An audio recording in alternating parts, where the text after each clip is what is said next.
కృపలో క్షేమము నీచితివి, కృపకు పాత్రులుగా చేసితివి.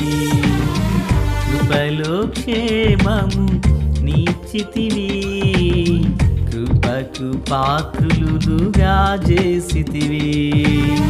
కృపను గూర్చి పాడెదనేను, కృపను గూర్చి పొగడెద నిన్ను. కృపను గూర్చి పాడెదనేను, కృపను గూర్చి పొగడెద నిన్ను. నీ కృపలో నాకు రక్షణ, నీ కృపలో నాకు బలము, నీ కృపలో నాకు స్వస్థత, నీ కృపలో నిత్య జీవము. నీ కృపలో నాకు రక్షణ, నీ కృపలో నాకు బలము, నీ కృపలో నాకు స్వస్థత, నీ కృపలో నిత్య జీవము. కృపలో క్షేమము నీచితివి, కృపకు పాత్రులుగా చేసితివి. ప్రభు అయినటువంటి యేసుక్రీస్తు వారి పరిశుద్ధమైన నామంలో తండ్రి అయిన దేవాది దేవునికి నిత్యము స్తుతియు స్తోత్రములు, మహిమయు ఘనతయు ప్రభావములు యుగయుగములు ప్రభువునకే చెల్లునుగాక. ఆత్మీయులారా, బాగున్నారు కదా? దేవుని మహాకృపను బట్టి మరో పర్యాయం మనం ఇలాగున కలిసి దేవుని దైవవాక్యమును ధ్యానం చేయుటకు గాను మహాదేవుడు మనకు అనుగ్రహించిన ఈ మంచి తరుణాన్ని బట్టి ప్రభువుని ఎంతగానో స్తుతించి బద్దులమునై ఉన్నాము. దయగలిగిన ఆయన ఆత్మచేత సమభూమి గల దేశమున ప్రభువు మనలందరినీ నడిపించునుగాక. ఆమేన్. నేటి దినాన మొదటి బుధవారం సంగమా, మనము దేవుని సన్నిధిని చేరి ప్రభువును ఆరాధించవలసిన సమయం ఆసనమవుతున్నది కనుక ఆత్మీయులు సిద్ధపడాలని ప్రభు పేరట మనవి చేయొచ్చు. తెలియని వారికి విషయాన్ని తెలియపరచవలనని ప్రభువు పేరట మీకు ప్రకటన చేయుచున్నాను. సంతోషం. నేటి దినాన మరి దైవజనులు శామ్యుల్ నేతల పాస్టర్ గారు మన మధ్యలోకి రానై ఉన్నారు. వారు వాక్య పరిచర్య చేసి ప్రార్థనలు చేసేదరు కనుక త్వరితగతిని సిద్ధపడవలనని ప్రభు పేరట మీకు తెలియచేయుచున్నాను. సంతోషం. నేటి దిన వాక్య ధ్యానమై సంఖ్యాకాండము 3వ అధ్యాయం 1 నుండి 4 వరకున్న వచనాలను జ్ఞాపకం చేసుకునబోచున్నాము. 3వ వచనం, ఇవి అభిషేకము నుండి యాజకులైన అహరోను కుమారుల పేర్లు. వారు నాకు యాజకులగునట్లు అతడు వారిని ప్రతిష్ఠించెను. ప్రార్థన. తండ్రి దేవా స్తోత్రం. వాక్యం అందరి హృదయాలలో ఫలభరితం చేసి మీ కృపను మేము అనుభవిస్తూ మీ నామాన్ని ఘనపరచుటకు సహాయం దయచేయండి. ప్రియులందరినీ దీవించండి. ప్రభువా, ప్రార్థనకి ఏకీభవించిన వారిని దర్శించండి. కృప కలుగునుగాక. సహాయం చేయమని యేసునామమున అడుగుచున్నాము మా పరమ తండ్రి. ఆమేన్. ప్రియులారా, బాగున్నారా? ఈ 3వ అధ్యాయం 4 వచనాలలో అహరోను యొక్క 4 కుమారులను గూర్చి చెప్పబడింది. అహరోనుకు 4 కుమారులు పుట్టారు. వారు నాదాబు, అబీహు, ఎలియాజరు, ఈతామారు. వీరు అహరోను కుమారులు. అహరోను దేవుని గుడారమందు ప్రధాన యాజకుడు. ప్రియులరా, ఈ అహరోనుకు 4 కుమారులను దేవుడు తన పని కొరకు గాను ప్రత్యేకపరిచారు. అయితే ఈ 4 కుమారులలో 2 వారు ఉగ్రతకు గురి అయినట్లుగా లేఖనాల్లో మనం చూడగలము. వారెవరనగా జ్యేష్ఠుడైనటువంటి అహరోను యొక్క కుమారులలో జ్యేష్ఠుడైన నాదాబు, అబీహు అనువారలు. ప్రియులారా, నాదాబు, అబీహు అనబడిన పేర్లకు అర్థమును మనము వినబోచున్నాము. నాదాబు అనగా ఇష్టపూర్వకముగా అని అర్థం.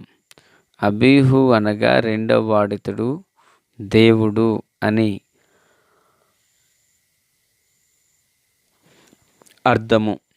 అయితే అహరోను కుమారులలో నలుగురు నాదాబు, అబీహులు చనిపోయారు.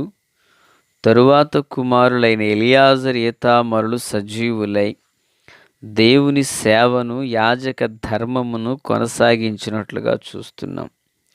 పిల్లలు, ఇప్పుడు ఇద్దరి పేర్లు, వాటి అర్థాలు కూడా చూచాం కదా. అయితే ఇష్టపూర్వకముగా అనియు,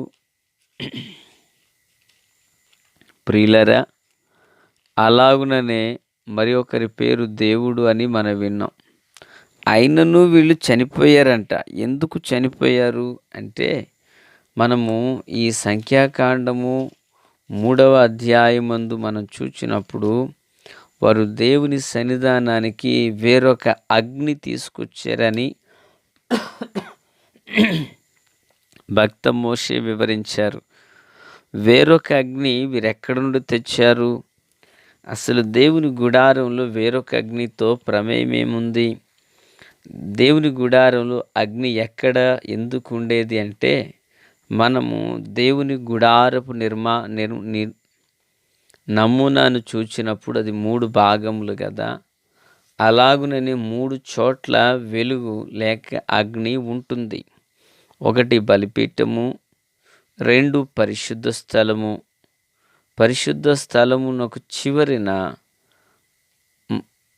తెర దాటితే అతి పరిశుద్ధ స్థలం అనబడిన చోటు ఉంటుంది.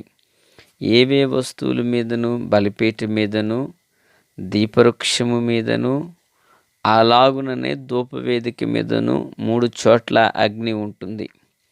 ప్రియులారా, ఒక్కసారి అగ్ని ముట్టించబడిన తరువాత దేవుని గుడారంలో అగ్ని ఏ దినమునకు ఆ దినము ప్రత్యేకించి దానిని వేయరు, ప్రత్యేకించి దాన్ని రగల్చరు. బలిపీఠం మీద బలి అర్పణ మీద ఉన్న నిప్పుల చేతనే దీపస్తంభమును, ధూపవేదిక మీద ధూపమును వేయబడాలి. వేరొక అగ్ని తేకూడదన్నారు ప్రభు. అంటే దాని అర్థం అన్యులు అర్పించినట్లుగా చేయకూడదన్నారు ప్రభు. మరి ఇశ్రాయేలీయుల అరణ్య యాత్రలో మరో దిక్కుకు వెళ్ళినప్పుడు ఏం చేయబడాలి? అందుకే లేవియా కాండం 6వ అధ్యాయం 13వ వచనంలో ప్రభువారు అన్నారు, బలిపీఠం మీద అగ్ని నిత్యము మండుచుండవలెను, అది ఆరిపోకూడదు అన్నారు ప్రభు. ప్రియులారా, ఈ నిప్పులను తీసుకునే వారు ప్రయాణం చేయాలి. ఆ నిప్పుల మీద వారి యొక్క ఆరోగ్యం కొరకైన ఆహారమును చేయకూడదు.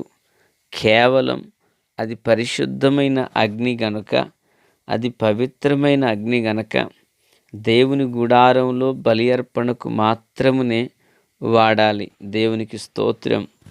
అయితే పిల్లరా, అబీహు, నాదాబులు చనిపోయారు. ఈతామారు, ఎలియాజరు సజీవులై ఉన్నారు. వారి ద్వారానే యాజక ధర్మం అనేది ముందుకు కొనసాగింది. ఇప్పుడు ఎందుకు నాదాబు, అబీహులు చనిపోయారంటే వాక్యం సెలవిస్తుంది, వారు వేరొక అగ్ని తెచ్చారని. వేరొక అగ్ని ఏమై ఉంటుంది అని లేఖనాలను ధ్యానించినప్పుడు, ప్రియులరా, ఎక్కడ కూడా ఫలానా కారణం అని ఎవ్వరూ చెప్పలేదు. మరి ఏంటి అని చూస్తే, సంఖ్యాకాండము 10వ అధ్యాయంలో వీరు వేరొక అగ్ని తెచ్చారు అని చూడవచ్చు. అయితే ఆ యొక్క అగ్ని గూర్చి ప్రభు మాట్లాడచ్చు. తరువాత ద్రాక్షారసమును గూర్చి ప్రభు చెప్పారు. ద్రాక్షారసం అంటే ద్రాక్షారసమును త్రాగి వీరు గనక ఇలా చేశారా అనేదే మరొక ఆలోచన. నా దేవుని ప్రియులారా, క్రీస్తునందు నాకు అత్యంత సన్నిహితులారా, జీవము కలిగిన దేవుని పిల్లలమైన మన ఆధ్యాత్మిక జీవితంలో ప్రభువు కోరిన విధమునే మనము చేయాలి. ప్రభువు కోరిన విధములోనే మనము పరిచర్యను, ప్రార్థనా జీవితమును కట్టుకోవాలి. దేవునికి మహిమ కలుగును గాక. ప్రియులారా, అయితే ఈ నాదాబు, అబీహులు వారి సొంత ఆలోచనతో, స్వచిత్తముతో వారు ముందుకు సాగిన కారణానే వారు నష్టపోయారు. అయితే మరొక ఇద్దరు ఉన్నారు, ఎలియాజరు, తామరు, ఈతామరు అనబడిన వారులు. వారు చేసిన పని ఏంటంటే దేవుని కొరకు ప్రత్యేకించబడి, పరిశుద్ధపరచబడి, ప్రతిష్ఠించబడి ప్రభు కొరకే వారు నిలువబడ్డారు. ప్రియులారా, దైవ జనాంగమా, వారు అలాగున నిలవబడి దేవుని గుడారంలో యాజక సేవా ధర్మమును వారు కొనసాగించారు. కనుక దేవుని పిల్లలమైన మనం దేవుని చిత్తములో వేరొక అగ్ని వంటి ఏది లోక సంబంధమైనవి తేక దైవ కృపను పొందుచు దేవుని దీవెనలను ననుభవించుదుము గాక. ఆమెన్. తండ్రి దేవా, స్తోత్రం. వాక్యమందరు హృదయాల్లో ఫలభరితం చేసి మేలు చేత నింపి నడిపించమని, సియోనులో నుండి మీ హస్తాన్ని చాపమని, సజీవుడు, సర్వాధికారి, సర్వాంతర్యామి అయిన యేసయ్య పరిశుద్ధమైన నామంలోనికి ప్రార్థించిన మనవులన్నీ పొందియున్నామని నమ్ముచున్నాము మా పరమ తండ్రి. ఆమెన్. Praise the lord.